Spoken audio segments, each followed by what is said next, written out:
May isang vlogger po na nag-post siya na may pusa daw po na katulad ng nangyayari kay Missy na may sakit na ibinibigay sa kanya. Unang-una po, dapat po matuwa kayo kasi bibigay niyo po ng pangalawang buhay yung pusa na yun na may sakit.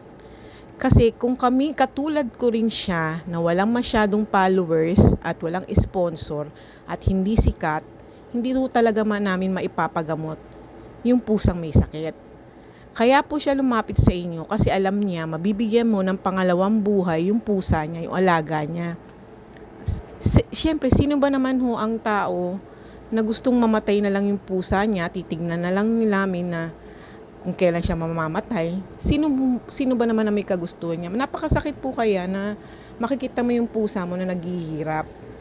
Kaya wag niyo po siyang tanggihan.